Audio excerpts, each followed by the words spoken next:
Ms. Hudson? Thank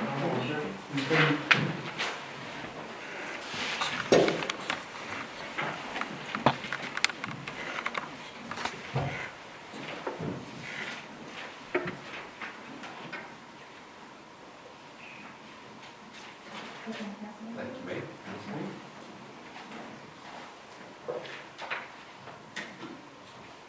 Good evening. Good evening, welcome. Can you hear me? Yes, ma'am. It doesn't sound, I can use my teacher voice. I can hear you. Oh, okay. well, it helps with the camera. Oh, okay, gotcha. Good evening, Commissioners. My name is Danielle Hudson, and I'm a professor at Troy University in the Chemistry and Physics Department. And I sent over a proposal for the Girl Power STEM Camp to solicit some funds from the Commissioners. And I wanted to know if y'all had any questions before I go into my little spiel. Maybe we can do a question and answer instead of me just kind of talking to y'all about the program. Well, you don't have to go into all the detail we got here, we can kind of review Okay. this too, but give us the 10,000 foot view. Okay, so this program was started 3 years ago. This will be our third summer coming up because we noticed there is a need for girls to be in the workforce in STEM education and in STEM industries. So the research, after doing an extensive research in the literature, they basically say that girls lose interest between the third and fifth grade. And so, in STEM in general. Doesn't matter whether their test scores are bad or even if they're still performing great, they lose interest. So we decided we would get fifth graders going into their sixth grade year all the way to eighth graders because that's what the research is suggesting. If you can get them re-engaged in STEM during that time period, then you can actually potentially make a difference in whether or not they go on to take advanced classes and then eventually major in STEM when they go off to college. So that's the purpose of it. It's a week-long program. We do have an administrative fee for the students, for the girls. We charge $45 for the entire week. We do provide them with breakfast and lunch. Every day they participate in either scientific experiments, scientific design, or scientific inquiry where they're learning how to use science to apply it in their everyday life. Research has always said that if you can get them to connect the abstract that they learn at school to their real world, then they actually have a greater chance of going on into STEM. So that's why we do it. That's why we're trying to make it applicable, and we're trying to continue it to make a difference for the young ladies. How many children normally would participate in that week long? So we have a capacity of 25 because it's only me and another colleague. So far, the first year we had 11. The second year, this past summer, we had 18, and we actually had 3 students to repeat. They came back. So it looks like you got about $24,000 in costs is what you're estimating. That's what we're estimating, yes. What other funding sources do you have? Well, the college, the Arts and Science College is going to give us $5,000. We have petitioned Regis Foundation. They have agreed to do some funding as well. I did talk to the people at the city, no luck so far, and then I meet with the Rotary Club next week. So we have this fits perfectly with a grant program that we have a board member. That recently, she just started last meeting. She just didn't kick off, but the Wiregrass RC&D program is an excellent funding source for these kind of programs. We can get you, we can definitely get you information on that grant. We petitioned them and they turned us down last summer. But Last summer? Yeah, they did. They funded us for the first 2 years, but then they did not refund us for this year. Well, Homer was on the board last year.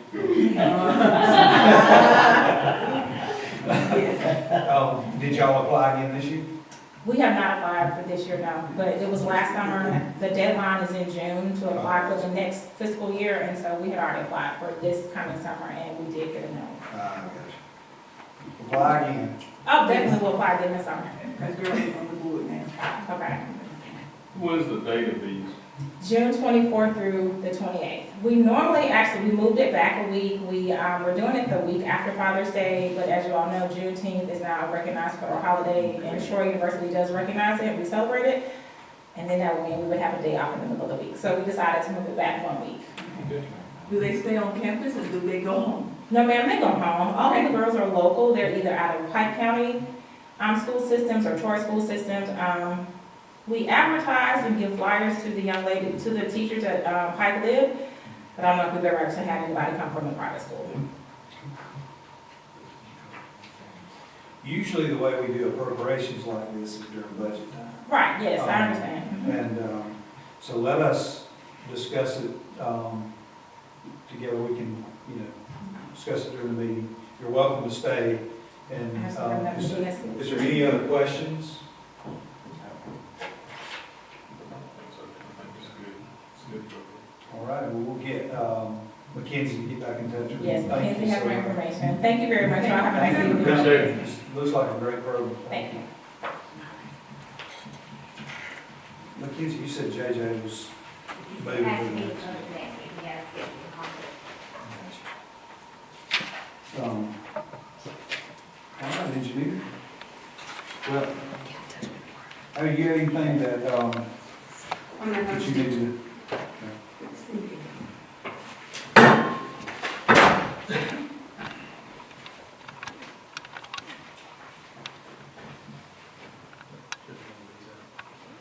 Should hand these out.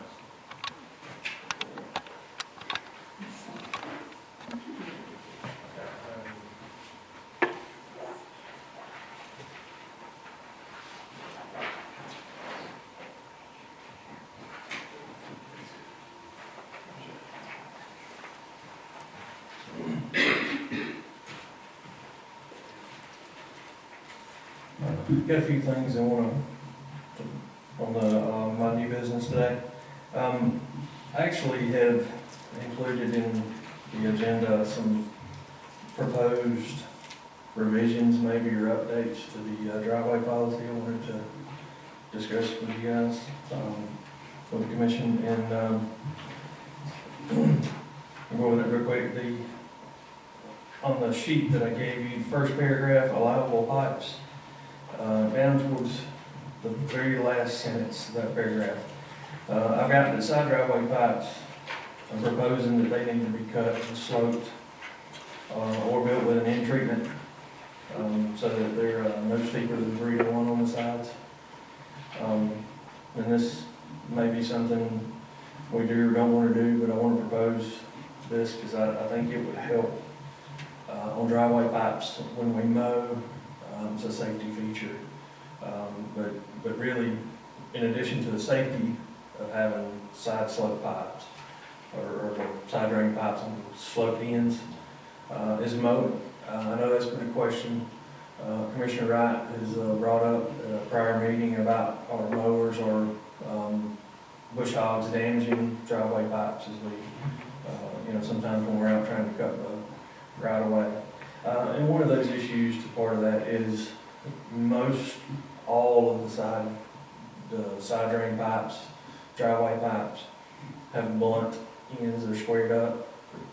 So one of the potential fixes for that is to have residents, when they install a driveway pipe, is to have them sloped on the ends, have them cut on 3 to 1 for permanent pipes.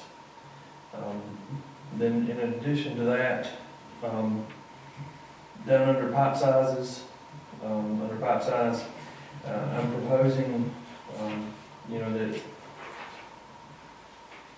an additional sentence into this, and honestly, it has to do with the length of the pipe, that in cases where pipes are installed off the right of way for aesthetics or beautification purposes beyond the necessary driveway access, that only the portion utilized for the purposes of the driveway shall be repaired or maintained by the county. The county, not to perform maintenance on pipes where they wanted to pipe in 100 feet or better of their front yard, just so that it's prettier, easier to maintain for beauty and aesthetics, that we're not required to, our policies don't say that we'll maintain and repair that pipe if it leaks out in their yard. That it's just the driveway portion only that we would help maintain. And then thirdly, excuse me. Let me ask a question on that. How often do we run into that? Because I remember, probably not 2 years ago, us basically telling somebody we didn't do that. That's right, and we really don't, but it's never kind of really been in writing, other than we tell them that they can't install a pipe greater than 100 feet. You know, out in there without, you know, approval from the engineer. You know, so that, but yes, I mean, there really is for beautification purposes, and we don't perform beautification, you know, on the right of ways for aesthetics purposes. We're there for safety. So we typically don't, but it's never, I guess, really been written in the policy. Is that what you and I talked about not long ago, about the gentleman that called, that we talked with? Is that something Yes. we was talking to him about? A little bit, Little bit? yeah, Okay. somewhat. His was a little different Okay, situation. all right. But his pipe is gonna need to be replaced completely. But not right this minute. I think it's got a little while. I told him he had some time, I felt like, but let's not get there, sorry. All right. Temporary driveway pipe turnouts, I've added this section and want to propose to add it to our policy. Maybe we've never really addressed temporary driveways on paper. And I've just added, you know, like for construction, logging, or other such purposes, they should still be required to have a permit, even for a temporary driveway. You know, but then put some restrictions on that, you know, that at the discretion of the engineer, they may be allowed an exemption from specific pipe sizes, or material requirements on a temporary basis, you know, just to get them by. If they're doing some temporary work, there needs to be a driveway pipe, but put a limit on that, you know, no smaller than 10 inches or whatever, and then give them a time limit that, you know, these pipes can be in there, you know, a maximum of 60 days per pipe, or on special occasions, a dry ramp may be allowed, you know, depending on the conditions there. But then the dry ramp has a maximum of 14 days. Excuse me, I lost my voice there, 14 days. So that's limited, because dry ramps cause us more problems in certain situations, depending on rain events that could be expected or unexpected. So I would just like to, and then put, you know, that they have to be removed after these specific days, or, you know, the temporary permit expires, so they have to put in a permit driveway, or reapply, you know, get a new permit. So the permits are free, we just need to know where they're at. So that's the third thing I'd like to maybe propose to change or add. Any questions on that?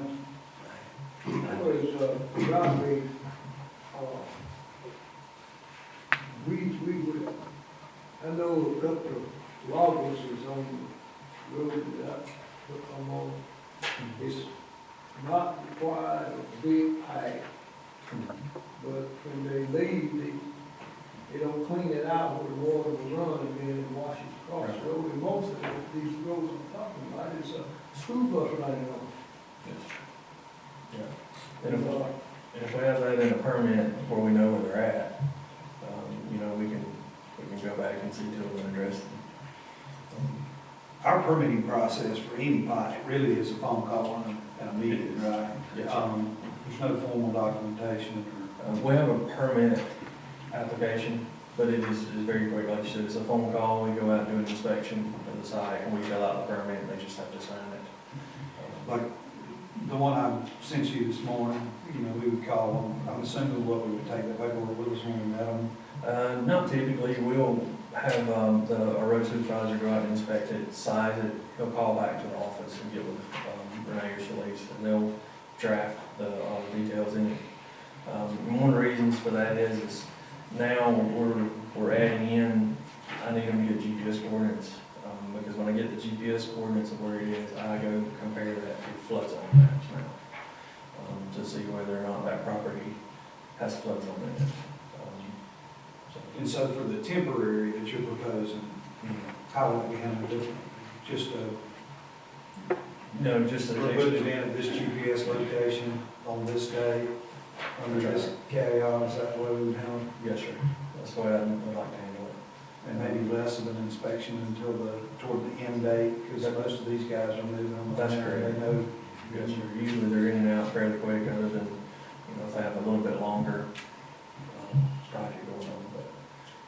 But, and most people do a pretty good job of notifying us or putting in a pipe, making sure that they've got an access there, because they run the same problem we do. If they put in a dry ramp and we get 4 inches of rain and it washes it out, they're still having issues getting in and out, so the other stuff out. Really, this is kind of just address some of the questions that have been brought up,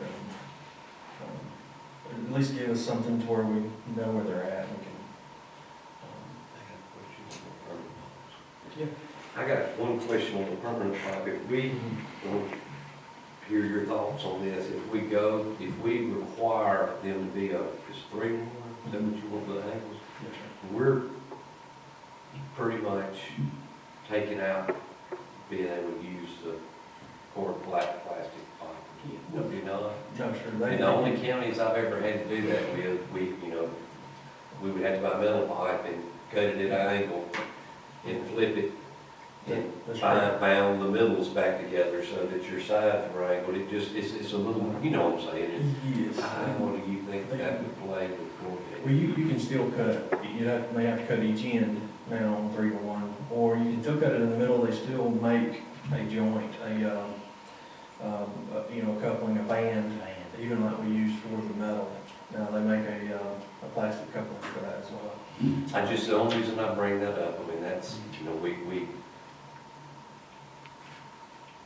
that's just another step in complicity and putting in the driveway versus, going and getting your pipe and putting it in place. And, not every, there are people around, which I know we've got vendors that have to do it. We don't want landowners just going to do it, but, that going and picking a pipe up and placing it and then having to get a torch and cut a metal pipe and put a band in, you know what I'm saying? It's gonna add an issue to it, and I'm just wanting to air that out before we put that on folks. I mean, is it something that if we're gonna implement, we tell people if your driveway pipe is not sloped, we're not responsible? That's right. For damage, if the mower's damaged, then the. I don't know, just that, I agree, I don't think it's. I've done it with metal pipe myself, and it's aggravating, but it's doable. I just never had a lot of luck joining plastic pipe together and then picking it up and moving it without it. Well, that's correct. You can put it together in a hole. Yes, If sir. you're putting together 20 pieces for a sewer line, it's one thing, but when you're trying to cut it, flip it, and bind it, and pick it up and set it in the hole, it can be difficult. If y'all don't remember, during COVID, we changed the policy to allow people to buy plastic pipe because the price of steel went up so high. It was hard, it was more expensive, it was hard to get, so we started doing the cord deal, trying to save folks some money. I just, Yeah, and this would add, because you'd have to buy the band if you banded it back together, which, or line of pipe, if you chose to cut it. That's just well, correct. you're not gonna get 30 feet out of a 30-foot pipe when you go. No, only the bottom side can still be 30, if you end up with, 5-6 feet shorter potentially, depending on the size of the pipe, coupled with the driveway.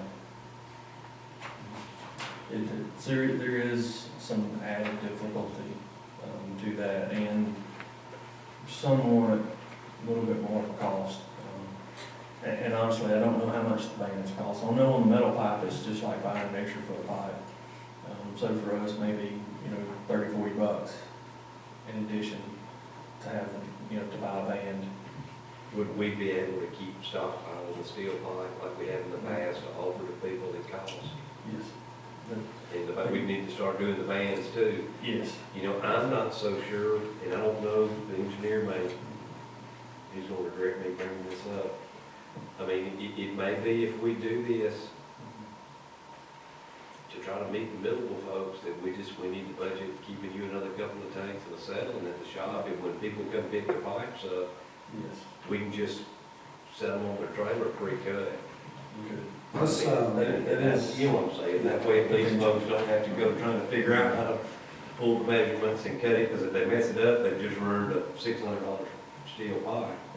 Let's take this under advisement. We'll probably have a lot more questions to talk to you about over the next couple of weeks and see. No, But just to be clear, just to make sure I'm right, and we're all looking at the same thing, there's only two proposed changes. One is in the first paragraph, begins at the be advised HDPE pipe is not recommended. That's new, no, that's, or it's just that last sentence new? Because Just the everything's last black and sentence. white, some things are bold. yes, I apologize, it was highlighted, but I apologize, the highlight didn't show up dark enough That's good. in your, the last sentence there, the other was already in there, so I apologize for That's that. good. So it's just that last sentence, is Mhm. proposed change, In the last and paragraph, then that last paragraph that you just read above maintenance. yes, sir, the temporary driveway turnout. Okay. I'm sure we'll get a lot of feedback between now and then. Yes, sir. Next thing I've got, I wanted to, last time I brought this up, we discussed the floodplain development ordinance revisions. Where they had got us to do a draft, and I have summarized the changes in this draft, in this attachment here. Honestly, there's not a lot of big changes in this. For the most part, it was a lot of grammatical changes and rewording of sentences and moving sentences around for some reason, or moving paragraphs around. In this, but there are some changes here. And I'm not sure if we got emailed out to you guys the draft, we got it or not. But this is a summary of specific changes in here. I don't know if you want me to go over any of these or not, but really just point out sections where they're at in a brief description of the changes or additions in here. The biggest changes probably I'm seeing is in Article 3 with under administration. Just putting a little more teeth into our responsibility, or my responsibility as for the floodplain development, or the floodplain administrator is. So Commissioner Wright, that email and this synopsis is what we were discussing that was coming as part of that, number one in our current agenda down at the bottom that we kind of been letting drag on. This is one of those pieces we were talking about last meeting. When you said section C is the one that talks about us having to change our permitting procedures and policies. Yeah, well, they put a little more teeth in their wording and reworded under the administrator's duties and responsibilities to be a little more forthright that these have to be done according to FEMA. But all this are the changes in here, but most are just additional information to stuff that we've kind of already got, most of. And some of it's just technical data on flood devices for houses built or any kind of development built in flood zones. So they get a little more specific with things that these people have to do in order to meet regulations. And then, but I brought this forward and wanted to get this in here so we could discuss it and maybe at a future meeting, maybe do a resolution to pass that ordinance, or update that ordinance. Third thing I've got on new business, I wanted to present to you all a new proposed vegetation management program. I wanted to reorganize it a bit. Had a lot of discussion with our consultant that advises us on our spray programs and with our mowing contractor about maybe reorganizing some of what we do. We've still got the money in there We're still proposing to do the same things, I'm just moving some around. Instead of our full width mow that we typically do in September and October, I want to move it to June and do a full width mow in June, because you know, we just sprayed recently with chemicals that are designed to slow down the growth rate and the take off for our turf, to slow that down. And then, but by June, you know, everything's gonna need a cutting. But we usually do a safety mowing in June. I wanna propose to do the full width then. Late July, spray the back 15 to 30 feet of our right-of-ways, that back 15 feet of them, with another spray to help kill some of the weeds in it, and it'll slow that growth down again.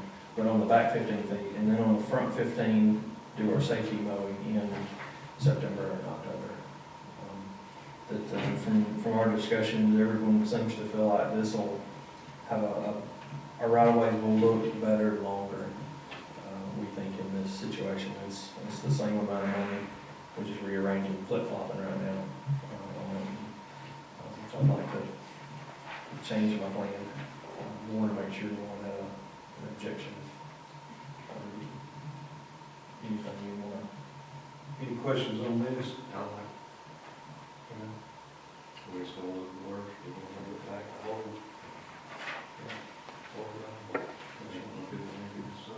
Thanks, sir. The only thing I would be nervous about is that, you know, August, September, October, really, we're still in the growing season. So we got 3 months of growth. That's right.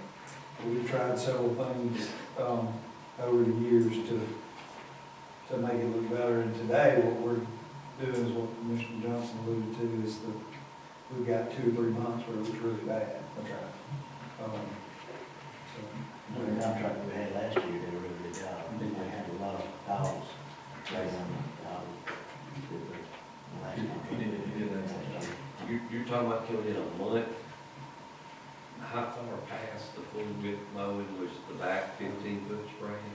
From the beginning, when we first start the mow, should be first week of June, is when we would propose to start that mowing cycle. And it would be late July, so you're probably looking at a month minimum to 6 weeks before they would start that spray Spraying the cycle. back 15 feet, and you're hoping that'll hold it down until we get a frost then, because that'd be all that it tame down Yes, sir. your back piece. Mhm. But we should, when with the 15, the safety mowing, when were you going to do it? September, October? September, October. So you go into your winter time with those first 15 feet low. That's correct, yes, sir. I've noticed a lot of just weeds and brush on that back 15 after we mow the safety mowing in June. And it really doesn't have anything that, it never stops, it's growing. So shortly after we do our front fifth safety mowing, by the time we would be able to spray it, it's already pretty high and pretty bad looking. So my hope is to be able to address that, so that come October, when everything kind of starts to stop growing, that instead of things being 4, 5, 6, 7, 8 feet high, we're looking at 2 feet at the most, 18 inches, 2 feet, something. This my goal is maybe try to kill those weeds and it's just grass. So that's my objective. Any other questions on the vegetation? That's all I've got, new business. Only thing I got is, I've been traveling around the road, right of ways are looking, still looking good. They are. Guys that doing the curve now, they take pride in what they're doing. It does look good. Under current business, I have one thing I have some employee recommendations. We propose to hire 2 people. The first person here on the list for a permanent part-time operator 1, grade C, step 1. And then the second one is a temporary part-time operator 1, grade C, step 1. So both part-time employees, but one's a temporary, one will be a permanent part-time.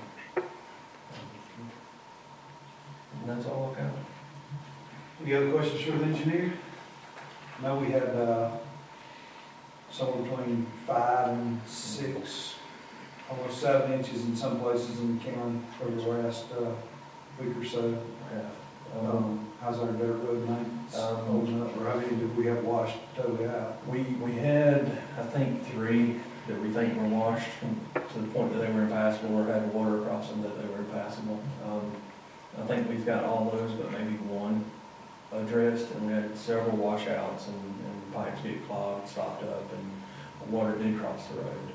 So all of our dirt roads probably need some maintenance after this storm, but they're all passable except for one right this minute. I think that is 7703 South Salem. I think part of it is still, it was in pretty bad shape. But really wet.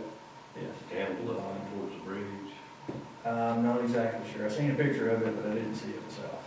I'm not sure exactly what You said the South Salem Dirt Road, Janet Road? Just that one going up by the old church, down at the bottom where it stays wet. Yes. Did we tear that wood bridge? It was a wood bridge. I think there was a concrete culvert there. Okay. Yeah, I think, it was there, that one. But in that area, it washed out really bad. Now, when I say really bad, we can repair it with some dirt and a motor grader. So it's not to the point that we're gonna have to take, excavator, bulldozer, things out there and do any major reconstruction. But I'm in a little bit of a bind with dump trucks. Both dump trucks are in Montgomery at the Mack dealership right now, both of our triathletes. We've called them, should have one back tomorrow, I hope. They were supposed to try to get one of them back to us, or we can pick it up ASAP. They're still in warranty, but the warranty's about to run out, so we needed to get them there ASAP, so we didn't get them up there after the warranty and then tell us it's our fault, we got them, so whatever we're on. So both actually went down last week. One of them, I think, is just the emissions issue, and the other one had a rear end leaking, pretty bad, so. But we should, so we've been trying to make the best we can out of what we've got, until we can get those dump trucks back. All right, thank you. Sure.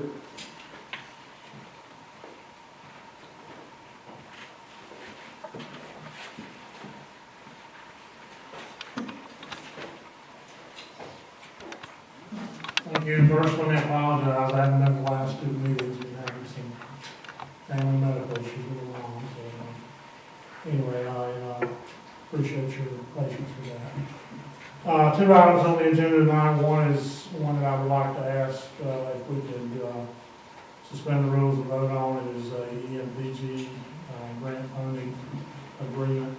I assume they have a copy of that. If we could suspend the rules and approve that as far as reimbursement from the state. The second item is the rave alert agreement. Over the last year, we've had several discussions about whether to stay with rave, go to Everbridge, but rave has recently been purchased by Motorola. And so what I would like to do, don't ask for any action tonight, but we contacted Motorola, and they're going to have a rep come down and go over the upgrades that they're doing, and I think we would be better off to stay with Rave under the Motorola agreement versus changing to another company. So there's a quote, I think, in your packet with regards to that. This is a recent thing to change to Motorola. So I will come back with a recommendation probably in 2 weeks. So these deadlines not valid? There, he said they would work with us. We're not gonna be dead for a little while. They didn't get the information to us until like Yeah. a little bit of I time. mean, for that, so. I think with the sale of the company, Motorola's bought a lot of things here lately, but they would work with us, he told me they would work So I think we'll be fine. But I'll bring it back up and put it on the agenda to carry over the next meeting. That's all I have, unless questions. Questions for Mr. Hurd? Thank you. Thank you.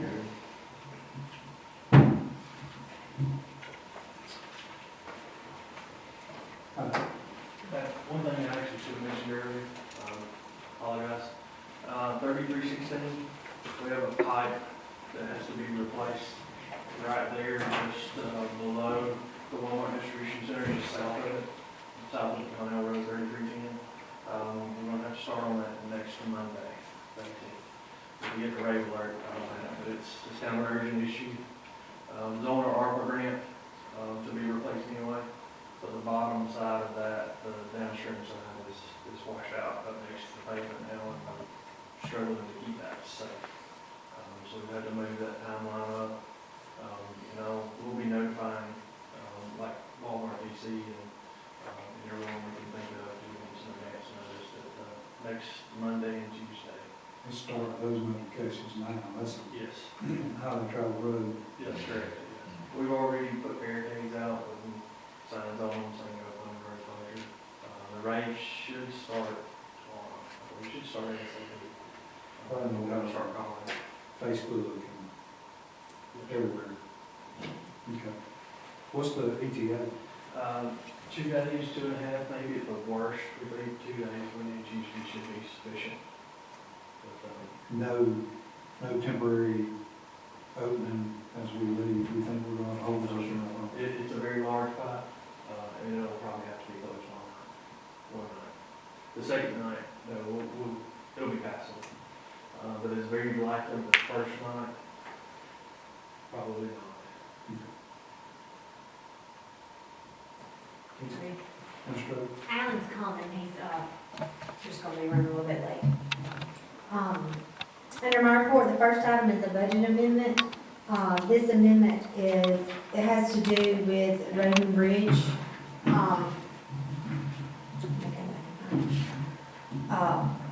It's mostly due to, we ended up paying some bills last year after we had kind of approved the budget, and it's some adjustments we had to make in order to be able to do those projects that are out for bid now.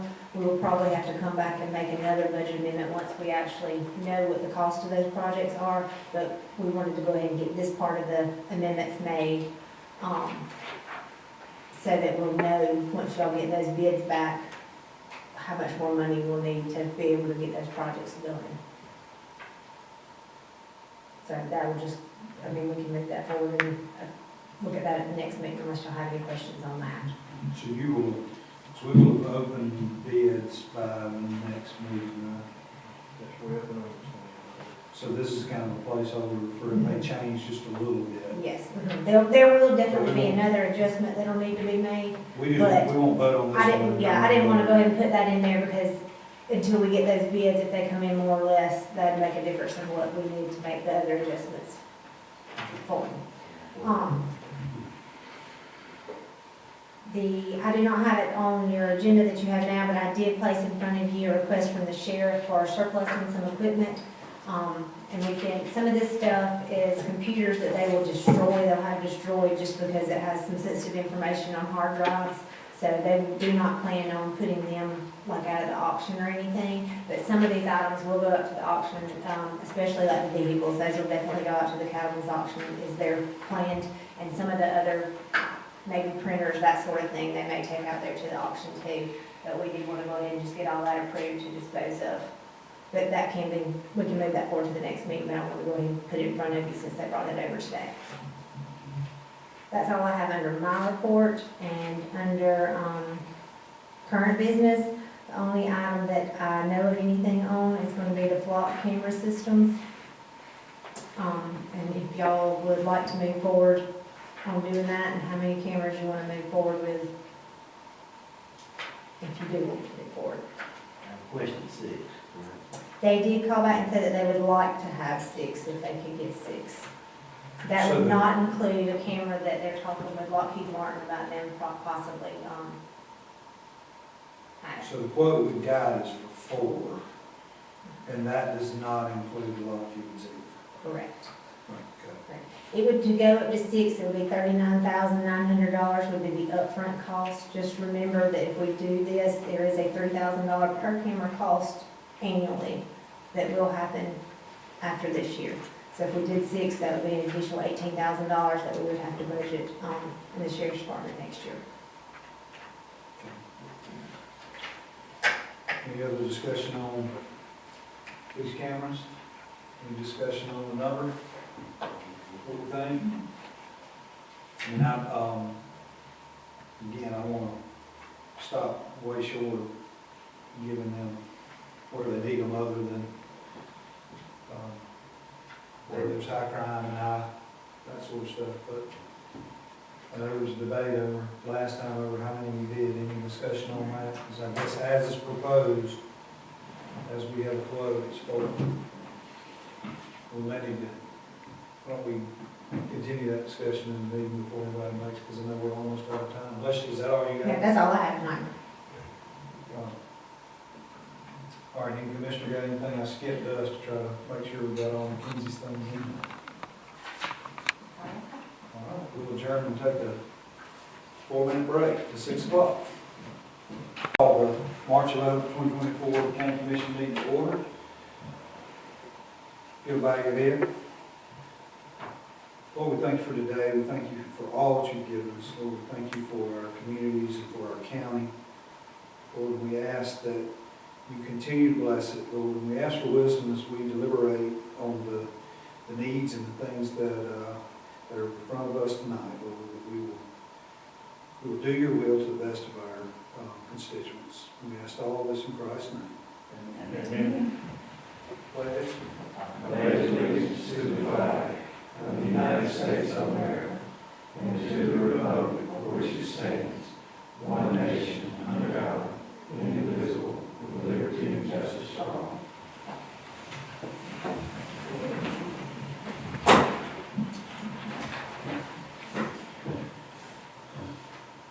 All right, let the record show that all commissioners are present tonight. Approval of the minutes. I second the motion. Motion by Commissioner Barron, second by Commissioner Pearson. All in favor? Aye. Any opposed? Motion carries. Approval of the claims. So moved. Second. I got a motion by Commissioner Johnson, second by Commissioner Sullivan. All in favor? Aye. Any opposed? Motion carries. All right, engineer.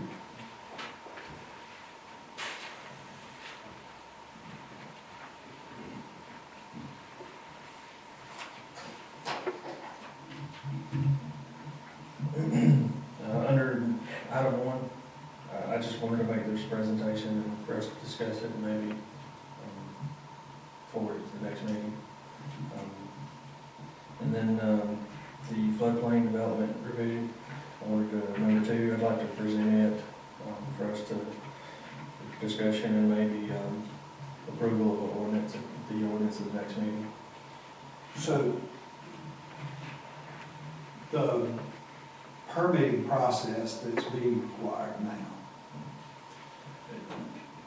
is that something that we already handle, Yes, sir. but they're asking us to be more vigilant on? Yes, sir. That's correct. Yeah, they've, and I don't know how far back this goes. I know our first one was in 1987. And then sometime, I'm not sure if it was in it or shortly thereafter, there's been a permit required to develop. Since then, I know our 2020 revision included most of this information that was brought forth from a lot of other places. Ours already had included, so very minor changes on us compared to some other counties. But there's been a permit required for many years. We just haven't had the time or the ability to investigate it. If it wasn't presented to us or we weren't contacted about it. So, if that's a requirement now, that we feel like they're gonna, how are we gonna accomplish that? Yes, sir. Well, step 1 is I've started investigating every permit that comes to our office. I'm running it now against ADECA's alabamaflood.com, to see where that property is, if it's within a flood zone. And right now, if it is, when I get a permit, we've changed our driveway permit to have a paragraph in it, with a checkbox that tells them this driveway, this property has a portion of it that is within the FEMA flood zone A. And that if you develop within this, you know, within the flood zone, then you have to get a permit from our office, you know, to do any development. And then there's an ordinance that you have to meet the rules with. Basically just a notice at this So point. we're doing the notice through Pike permit. Right now, yes, sir. And if you build any structure, Yes, sir. you're required to get this permit from the county. Yes, sir. So the change, if that's the proper word to use, is it, or your main concern, new construction going forward, or do you feel like you're going to have to go back through historical properties in Pike County and get them updated? We'll have to do both at some point. I would think, and I'm almost saying this, it's gonna sound like a statement, I'm asking a question, when you build a home, when you put in for an address, okay, I mean, nobody even give a P.O. box. You've got to apply for a physical address through E911 when you build a home. It's not just, if anybody here heard, you say it's one of those meetings, correct me if I'm wrong, you don't just give them where your driveway's gonna be. If it's a several acre or 40 or more acre, if it's a larger parcel, you've got to actually show them where the structure's gonna be on the property. I believe so. Do you not? That's how I think it is. I think that's how I've done it in the past. I would think that would be the time, because if it's more than just a few hundred feet by a few hundred feet lot, you could have a driveway that wasn't in the floodplain, where somebody could be planning on putting the residence. You understand what I'm saying? I mean, is that something that we need to come up with through the applying for an address than just the driveway? You see what I'm saying? Because they're pinpointing the location of the structure. Yes, sir. Yeah, that's one of the reasons I asked the question, right, is, because I was not, maybe I didn't phrase this right, so if I heard you right, it's only if I'm in floodplain A where I can get permit. Yes, sir. The 1% flood zone for Pike County, we really, as far as flood zone is concerned, we only have a zone A that is considered flood zone. There are worse, that's a horrible grammar, but there are worse zones than zone A. But zone A is the worst that we have, and it is the entry level, you know, basic. So if you're in a zone A in Pike County, you're in a flood zone. Yeah, and the reason I brought it up, I want to make sure I understood you right the other day too, because there's mitigation if you go find somebody. If I go out and don't get the proper permitting and I build in that area, Yes. what you told me was that there was a chance that we could be taken out of the flood insurance program. That's correct. Yes, sir. The important enforcement is that if we find these structures that are in this flood zone, number one would have to be, if they're already there and they're in the zone A, they have to get an elevation certificate and do a permit. But that permit has to include that elevation certificate from a surveyor saying exactly what the elevation is of their property. Because they have to be 1 foot above that base flood elevation that's determined there. And at that point, if they're not, then according to the rules, then they have to mitigate their property to get it to that point. And then in addition to that, structures that aren't livable, like barns even as such, there are a lot of rules that you can't have certain things within that barn. You can't be enclosed, things of that nature for flood hazard. If it is, it has to have flood doors and things on it. I think reasoning behind this, that this is all federal, correct? That they feel like they're being cheated some way in flood insurance claims, because too many people are building in the floodplain. Yeah, too many, claims in the flood zone. I think Katrina started most of this, is where it originally started at. The NFIP is underwater, and by millions of dollars. And I think they've determined, in order to prevent maybe this from getting worse, them being underwater and the NFIP, being so far, It's all, yeah, that this is number one, is to make counties enforce the permit, their ordinances. And that'll minimize, that'll cut down on the number of structures in the flood zone that are susceptible to major damage. Okay, just make sure when, I guess, the point of me bringing this back up again and talking specifically about that is, we're gonna wanna hear how we're gonna enforce this when we approve this, right? Or I think that's an excellent idea, you might talk to EMA, and we can work, or E911, sorry, how you can't get your E911 address in these floodplains unless this is presented to us in some way. There are ways around it that we can try to keep ourselves, I don't know about the going backwards. Right. Right, I don't know how we address that, or if it's possible. But going forward, we need to have a good plan. Because if we have another flood, if we have another 7 inches of rain, and we could have a claim That's correct. that gets turned down because we got 4 or 5 new houses in flood zones, Yes, sir. that'd be very expensive. We, What, a couple of, the smallest one I remember us applying for was $300,000 or $400,000 for cleanup. yes, sir. I have a question. What happens if we put this plan into action and someone does not abide by the rule? Then what happens? It gets stricter. First thing is, we would have to issue like if it's in the middle of construction, we issue some letters that have to be certified mail delivered to the owner and developer of the properties, where they're supposed to cease construction. If it's something that's already built, or if they don't adhere to the permit, to the regulations. At worst case scenario, they can be subject to the $500 per day fine. And that would go to who? To the county, I believe. It has to go through toward. So the fine would be the builder, the property owner, the builder? Whoever, the owner is the primary person to be held accountable.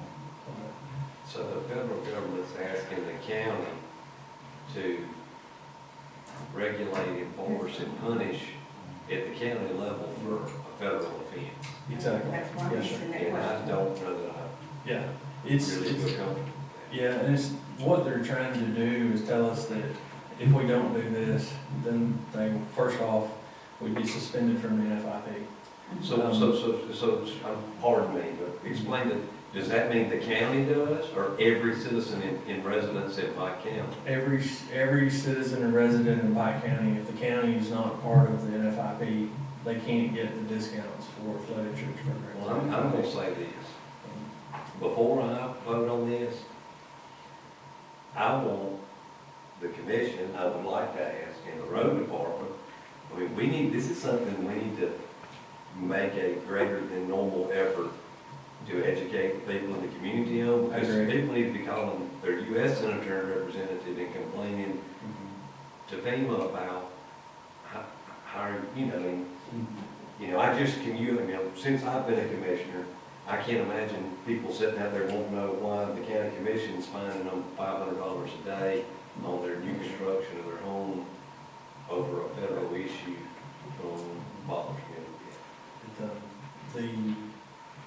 They're kind of trying to force that all on the counties, because the ordinance itself is actually permitted via state statute that gives the counties the ability to have this ordinance at a local level. The federal government, as far as I know, don't have the authority to enforce the ordinance. What they can enforce as us is the NFIP, getting the counties or the locals kicked out of that. And then if you get kicked out of that, then you can't apply for FEMA assistance for disaster declarations either. That's the, That's the major. that's the stick to the county. That's what. And that's, I mean, I agree. That's why I wanted to make sure that everybody understood this, so we have the opportunity to study. Go a little deeper with the engineer if necessary before we're asked to vote on it. Because this is not as, that's why it was important to try to lump in with our larger, ordinances, and kind of this is a multi-step partnerships, however we enforce or look at it. Okay. What deal? When do we have, when is there any kind of requirement that we update this? I have asked Adeka and I haven't gotten an answer. So we're not like, No. at least we're not under the gun, it's No, not next week, next meeting, if you don't do it, we've got a little time to do some research. Yes, sir. Not that you know of. Not to know of, yes, but they haven't, they won't reply to me, so I guess if I can't, if they won't answer my question, I can't, if they can force us on us or not, but, put it like this, they can't just kick us out of the NFIP just immediately. You get warning letters and things of that nature before we ever got that I far. have no issue putting together a plan going forward. But I have zero interest in my district in going to somebody that built a residence or used a structure a decade ago and telling them, as a county official, they're gonna have to mitigate or remediate something that they did on their own property that was perfectly fine, but that they did it, nobody said anything to them. I'm not comfortable with that. Period. But I do think that the easiest way to do it is make it part of the address issue, because you can't begin to get your home mortgage or construction loan, et cetera, without a physical address for the structure. And then part of what you've got to do to get your physical address is get this flood certification. I mean, it's gonna bottleneck you in the process where you've got to do it to move on. I think it takes a lot easier on you than having folks from road department running around the county trying to check. I can try to petition or contact E911 and see what, I guess, what I need to do with them to do this petition. And, Seems like we would, Jim Mayor wanna build a big place out with somewhere and, you got to go through all of this process and flood zones and all this crap, just, paid $1 million for the land, and now you got to go through all this other crap to make sure it's within the flood zone. it can get expensive. Yes, sir. That's what we're finding about folks face. Yeah, and I think there's a major attempt to discourage any development and to make it as difficult and expensive as possible to develop within a full time. Seems to be part of their goal as well. To make it harder, they'll discourage more. All right, anything else? Is there, I don't know that there's any action we need to take on your vegetation plan. Okay. I mean, unless anybody has issue with it, it's budget neutral, you presented it to us, it's really just, you're just shaking up kind of the dates and times, so something, as long as you already got the cash flows figured out, if that changes. Yes, sir. That's great. And that's all I have under new business. Under the current business, I'd like to propose to hire, these two individuals. Mr. Johnson, that's All right, got a motion, Commissioner Barron, second by Commissioner Wright, all in favor? Aye. Any opposed? Motion passes. All right, That's all I have. thank you. Thank you.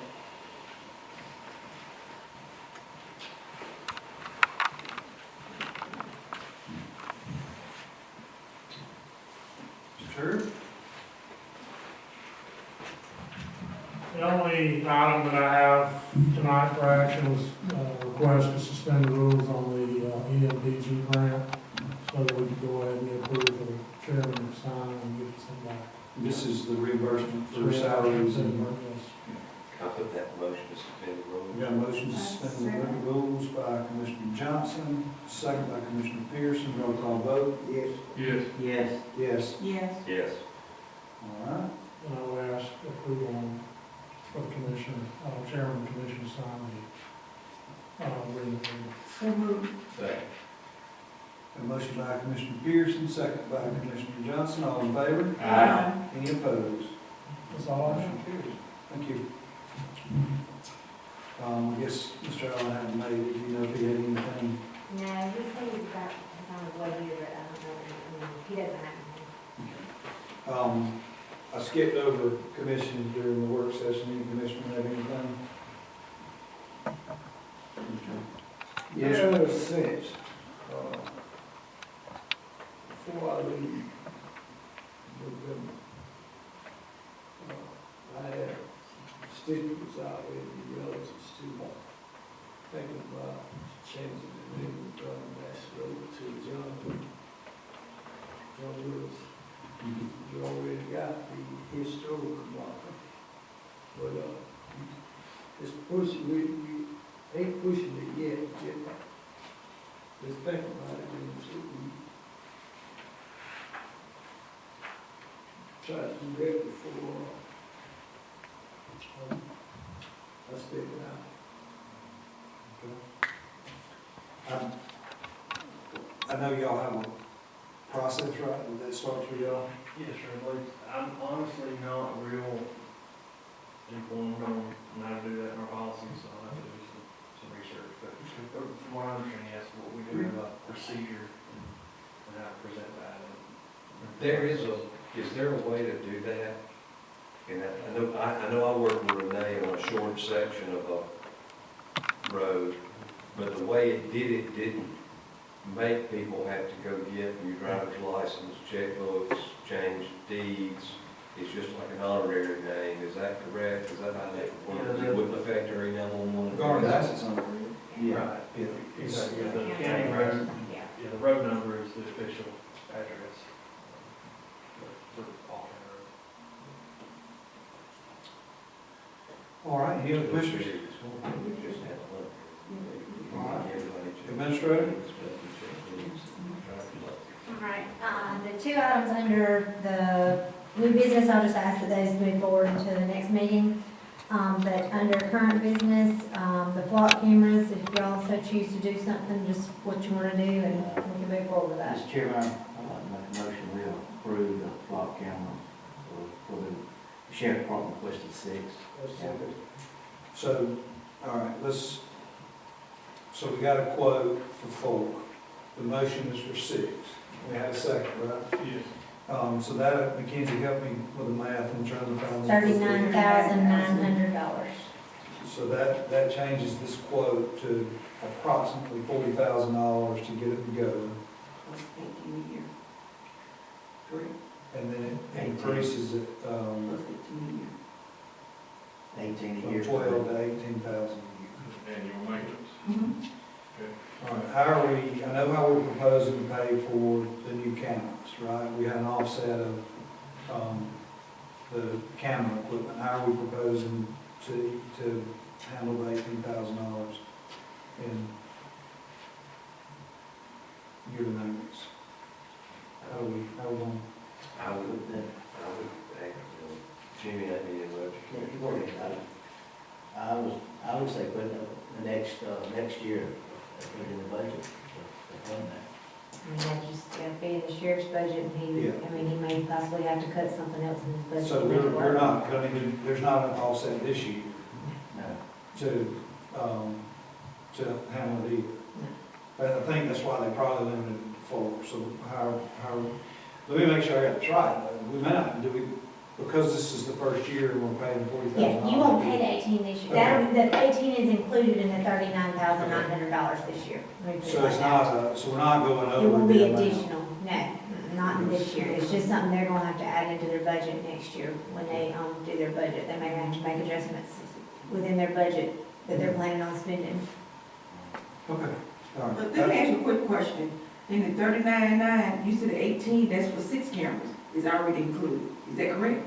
The 39.9 would include 6 cameras. Okay, so that was included in the 6 cameras. But it is the maintenance fee for Okay. that. But next year you would That's have, where- and you'd have, instead of 39.9, you would have an Which is the $18,000. maintenance. And I've had a short conversation.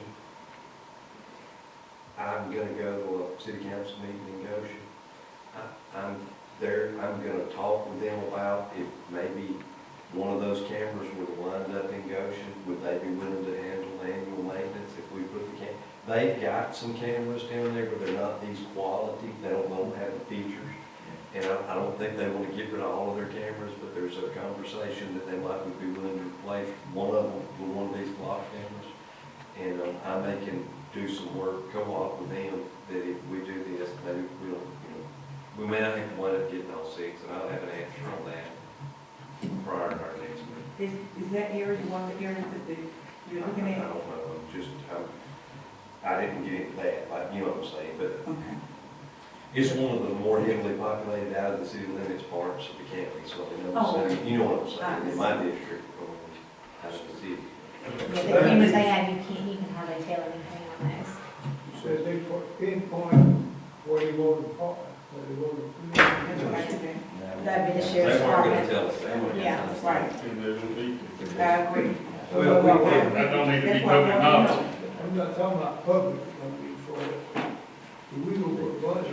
We're talking about we need 6 cameras, that's what I was. Yeah, so- I'm trying to get them what they need, where they. Right, so, we got a motion to buy 6. The $40,000 plus or minus will cover all costs this year, so it's in that. I had a motion by Commissioner Barron and a second by Commissioner Wright. All in favor? Aye. Any opposed? Okay, motion carries. And that's all I have. Okay. Mr. Allen, did you have anything for us tonight? Not to my knowledge, unless there's, y'all have some, any questions or anything. I'm not aware of anything right now. The only thing that we discussed tonight, we probably do need you to kind of review and look into is, the engineers working on, some ordinance, changes for, I keep wanting to say FEMA, but it's not technically FEMA, floodplain stuff that we'll probably need you to review. Yeah, I've got a copy, I think somebody sent me a copy of it. You or Mackenzie or somebody. Our next scheduled meeting is March 25th. Do you have any closing comments, Mr. Wright? I'm good. All right, I'll entertain a motion to adjourn. Second. Motion by Commissioner Barron, second by Commissioner Sullivan, we're adjourned.